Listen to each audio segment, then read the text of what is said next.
Welcome, guys, to the Demon Slayer Kimetsu no Yaiba panel. We're so excited to be here with you all. I am Chris Hahn, brand manager at Funimation, and today I have joining with me. I'm Anthony Ferranda, marketing specialist at Aniplex of America. It's How are you, good to see Chris? you. I'm doing fantastic. How about you? Dude, I'm doing well, my friend. I'm doing well. Yeah, Excited to do this so panel with you, man. absolutely, very excited, and we're excited to be with you guys. Things are a little bit different this year. We're here virtually. We wish we could be here with you guys physically in a packed-out room, but this is 2020, right? I We're mean, all trying to figure out. it is the new normal, but hopefully, if all goes according to plan, Chris and I will be at a panel near you in person. Yeah, absolutely. So thank you guys for joining us today. We're really excited to talk about a lot of Demon Slayer things, but I think many of you guys are excited, especially for the new Mugen Train movie that will be coming out soon. And this movie is actually coming out next week in Japan. Time flies, Chris. I mean, next week in Japan already? Book us I tickets, know. man. Let's I get out know. there. Or when can we buy tickets, right? I think we're all very excited to figure out when that is for us in North America. And so we're going to be talking about not only the series here, we're also going to be talking about some parts of the movie without spoiling things, of course. Of course. And then we're also going to have a couple of things that we want to share towards the end of this panel, right, Anthony? Yep, Chris. We've got a video message. You want to stay tuned for that? And we may have some small news regarding the film.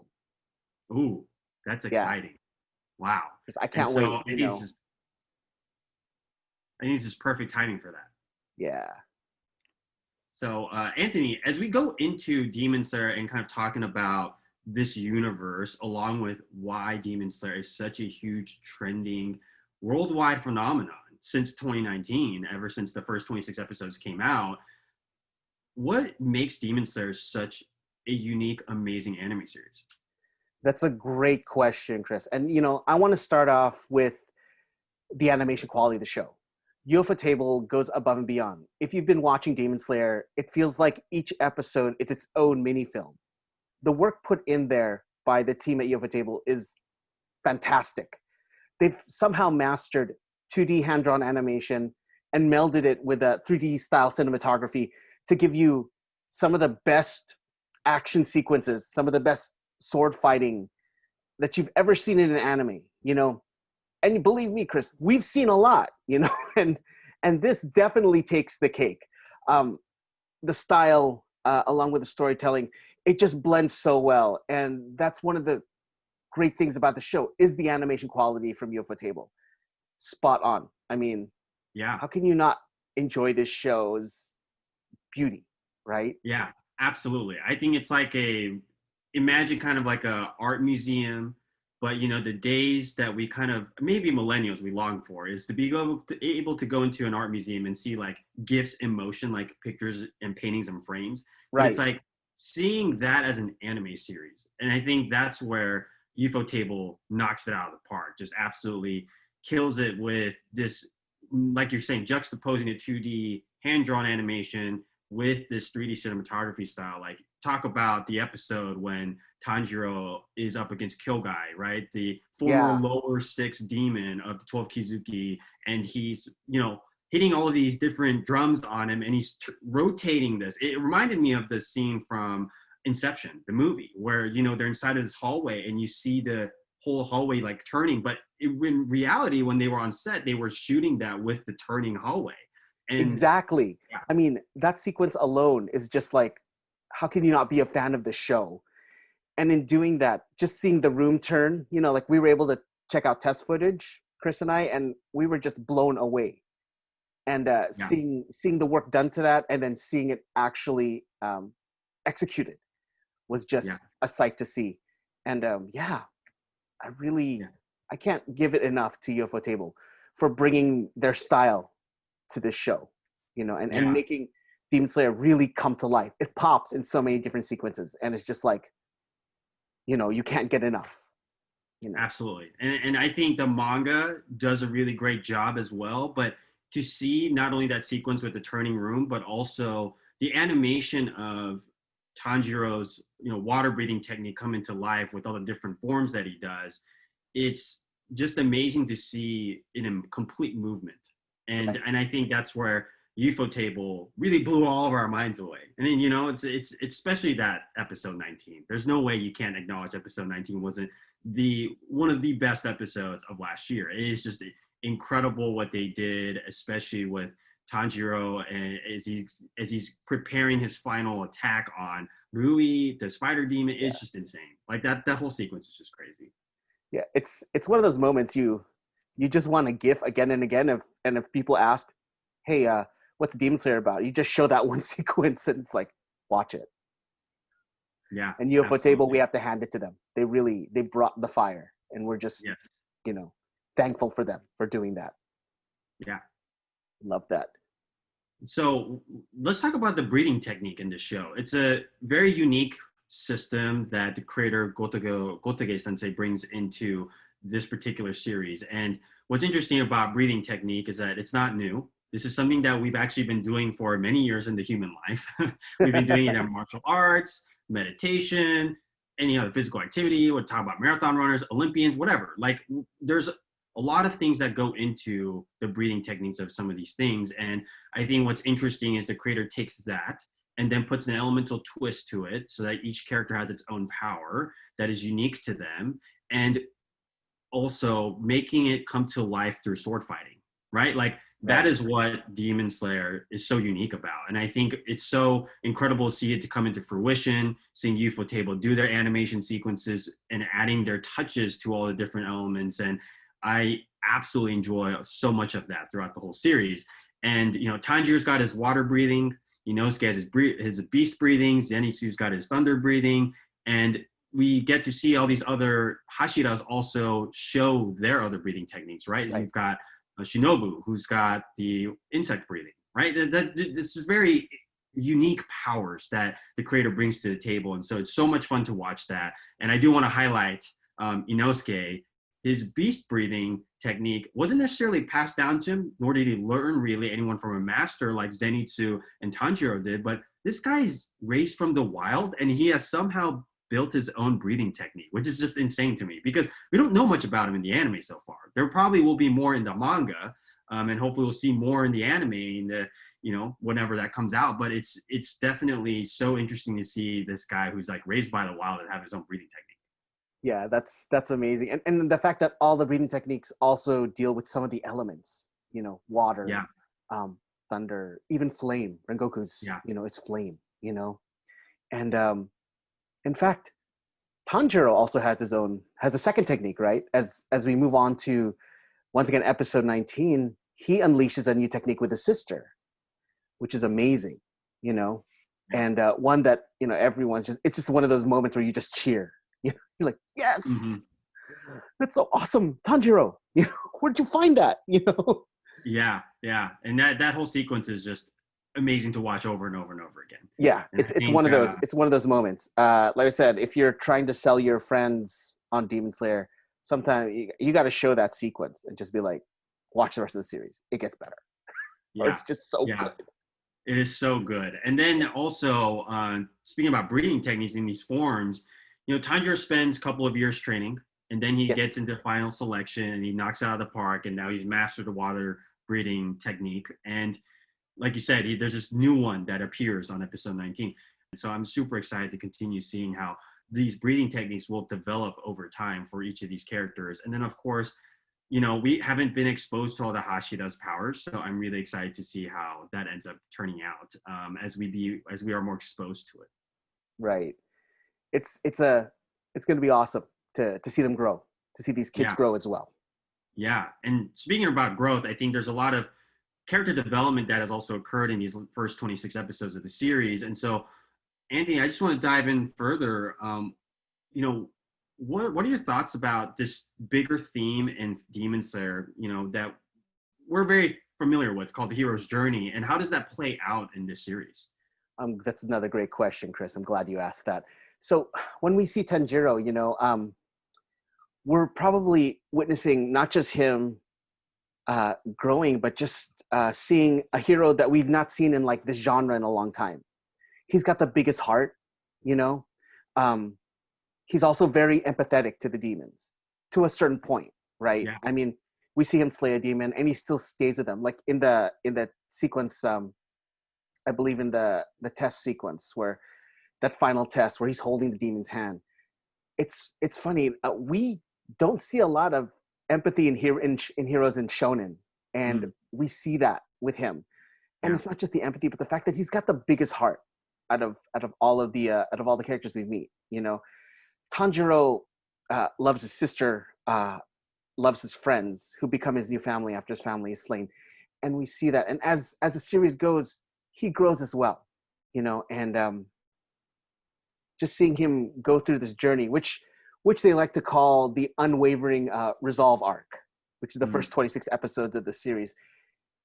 We just see him, and we see the way he takes care of people, and we see the way he handles situations, and just the care that he takes in that.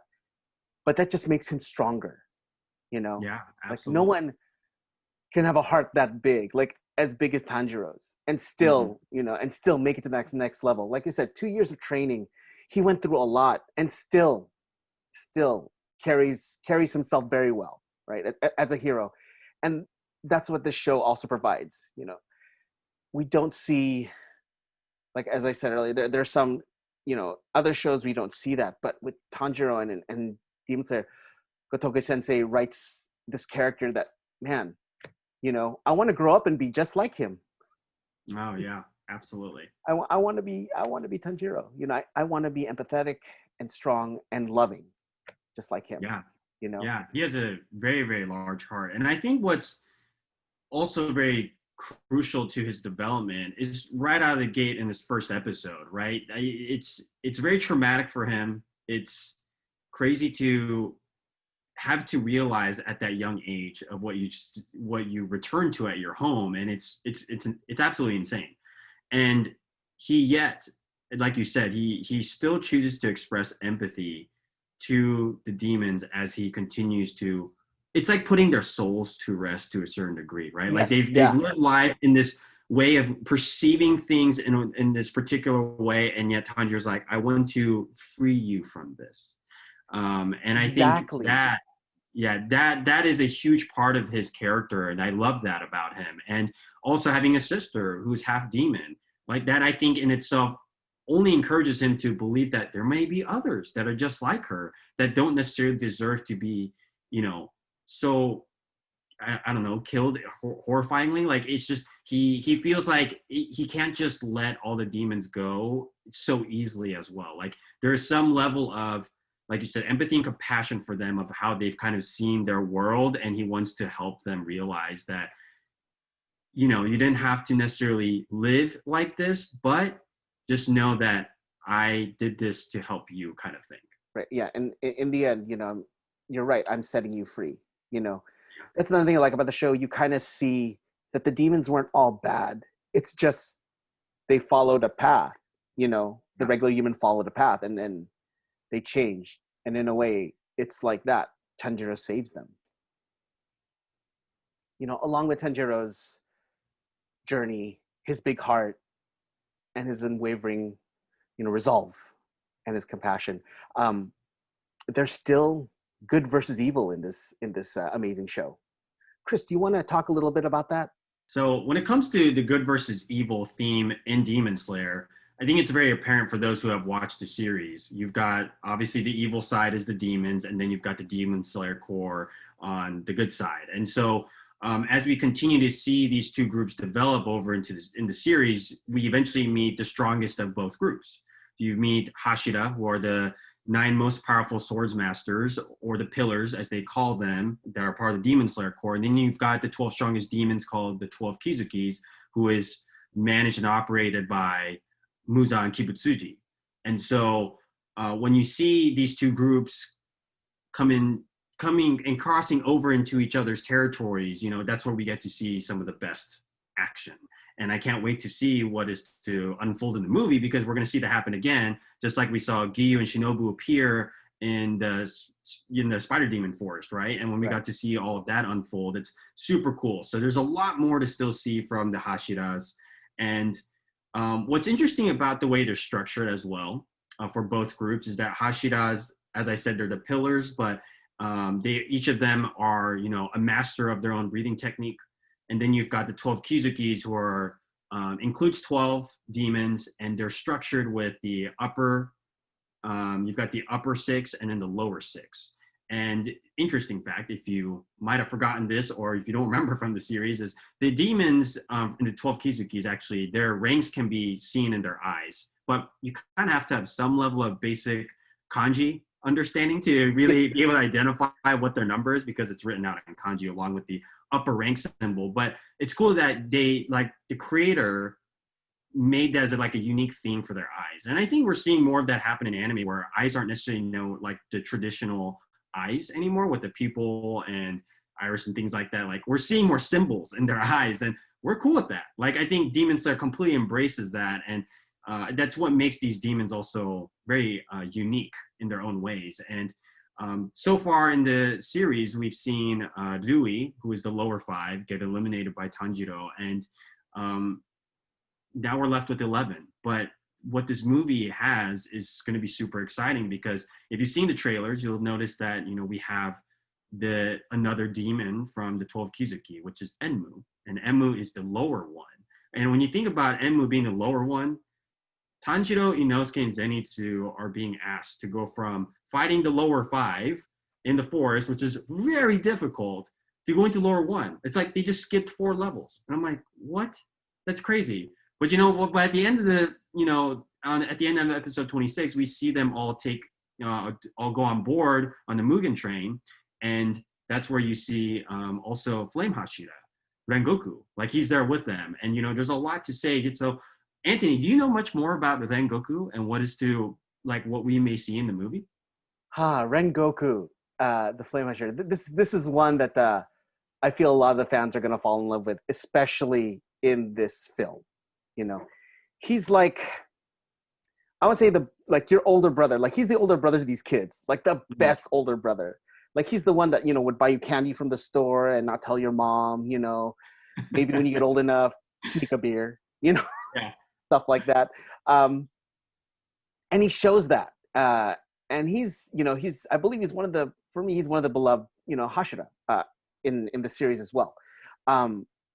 Seeing him board the Mugen train with our new Demon Slayer, with our new Demon Slayers, it's going to be amazing, and I can't wait actually to see this film.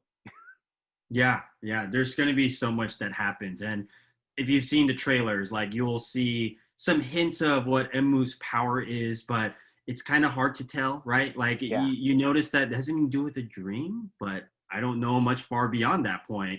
And to be honest, one creepy part about Enmu is, like, his hand, like the top of his hand has a mouth on it.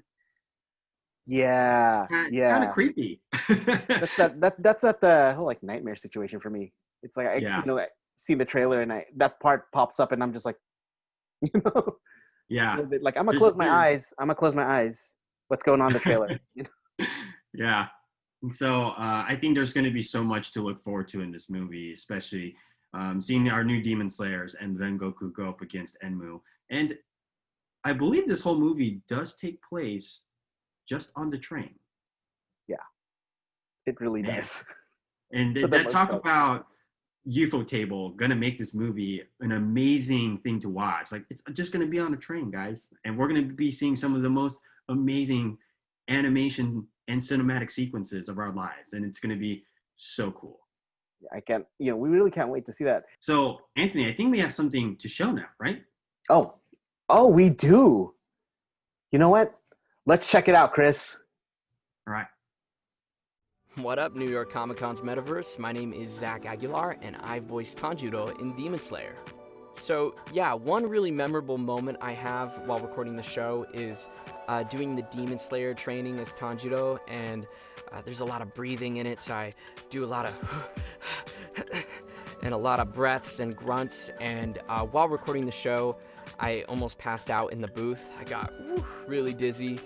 And it was funny because I also need to learn how to control my breathing like how Tanjiro did in the show. So I think the aspects of the show that just make it so appealing to fans is the story, and the gorgeous animation. I mean, it just all comes together while watching the show, and I think having Tanjiro as a main character, he's just so admirable, and even through all of his struggles, you just want to watch him succeed. Yeah, so fans watching the show back, I really think they should pay attention to Tanjiro's sense of empathy in some of those very crazy shonen action-y moments. You know, he'll go and kill an enemy and then feel sorry for them. That was something I picked up on about his character as soon as I started watching the show. And I really think it's just super cool to see that, and it really sets him apart from other shonen protagonists. My thoughts on Demon Slayer the movie, Mugen Train. I am super hyped. Yes. I cannot wait. All of the trailers look absolutely fantastic. And I saw a scene of Tanjiro crying and hugging his siblings, which, spoiler alert, now deceased. But other than that, yes, it looks super emotional. And I can't wait to see it. And I'm excited for the future of Demon Slayer. Honestly, just thank you all so much for coming to the panel and supporting the show and letting me do what I do. I mean, from the moment I got this role, I've held it really close to my heart, and I just feel so blessed to be able to lend my voice to something as cool as this. Thank you everybody for joining us for the Demon Slayer panel today, and I hope you're all looking forward to the movie Demon Slayer Kimetsu no Yaiba the movie Mugen Train. Stay safe, stay healthy, and take care everybody. Bye. Thank you so much, Zach, for doing that. That was so awesome, right, Chris? He actually came out and filmed a segment for us, to talk to the fans. That was so nice. So thanks to Zach for also participating with us, for not only us, but also for the fans. Yeah, I'm really happy about that. So we've got some products in regards to Demon Slayer that we'd like to talk about. And let me go ahead and start off with the Demon Slayer Limited Edition Volume 1 box. Sound cool, Chris? Absolutely. Sounds awesome. All right, so it includes the first 13 episodes, textless openings and endings, audio commentaries featuring both the Japanese cast and the English cast, exclusive box art, and package illustrations by Akira Matsushima, who's the character designer, a special booklet featuring character art and scene designs, along with staff commentaries, a set of illustration cards, and of course, a 3-disc CD soundtrack by Go Shinya covering the first part of the series. A lot of stuff there to dig your Demon Slayer fandom into. Yeah, that's awesome. How about you guys? What do you guys got available, Chris? Yeah, so for Funimation, we are putting out the standard edition, just pretty much a Blu-ray release that includes the first 13 episodes for part 1, and it includes both sub and dub. So if you're a dub fan, you can definitely go purchase that to watch the first 13 episodes. Part 2 will be coming soon. You can purchase the standard edition on Funimation Shop, and I believe from Aniplex of America, you can purchase the limited edition ones on The Right Stuff. Correct. All right, very good. And so we also have some new Demon Slayer merchandise coming out on the Funimation Shop, and so we've been importing some goods from Japan, but also picking up some new products that our domestic licensees are making. And so out of these list of amazing stuff that we've got, we'll be bringing the Tanjiro and Nezuko Nendroids. We also have the lay down plushes of Tanjiro and Nezuko. And then my favorite out of this whole list is the Inosuke Piggy Bank, which is amazing. Put some coins through the nose, and hopefully he might say something to you. I don't know. That's just me just making it up. Or protect your money, Yeah, he's protecting your money, exactly. We also have a men's t-shirt that's coming out with Tanjiro on it, and then we also have coffee mugs that features the Hashira pillars. So these items are going to be available on Funimation Shop, and we're also going to be giving some of these away. And so it's going to be an amazing opportunity for you to win some of these items. Please follow Funimation on Facebook and Twitter for more details on that giveaway. And so last but not least, before we end this time together, we have to get to that special little announcement, right? But before we do, Anthony, why don't we take a quick look at the latest Demon Slayer Mugen Train movie trailer with me? Let's check it out.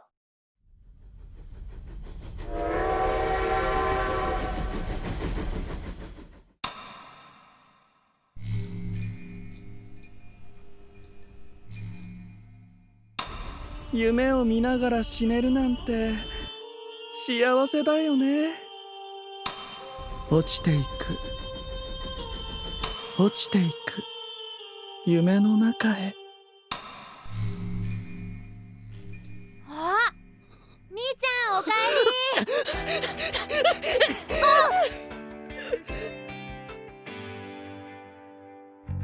り。起きろ。攻撃されてる。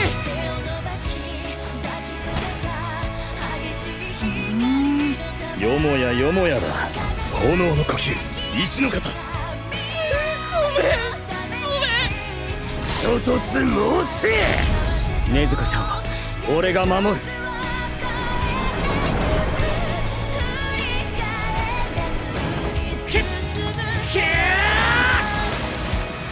起きて戦え。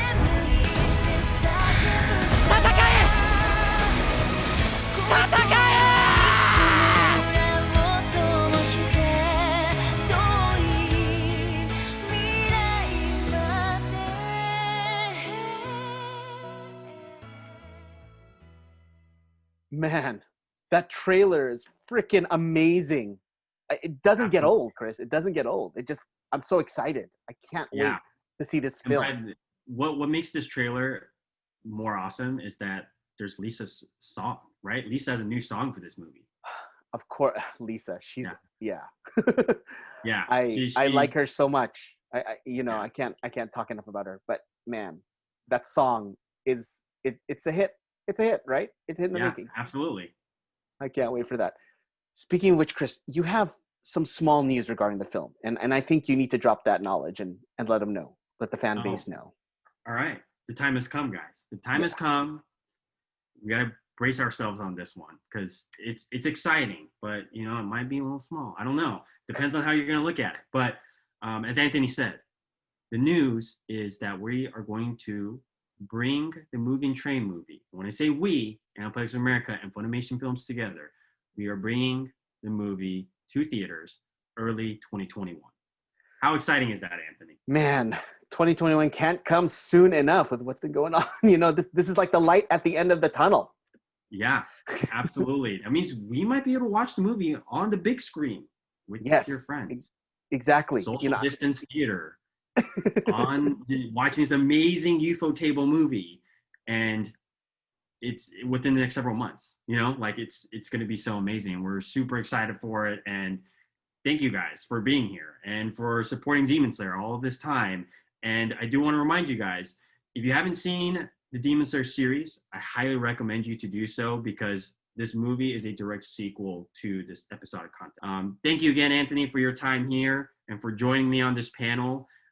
Guys, we hope you have a wonderful weekend at Metaverse, and thanks again for all of your support.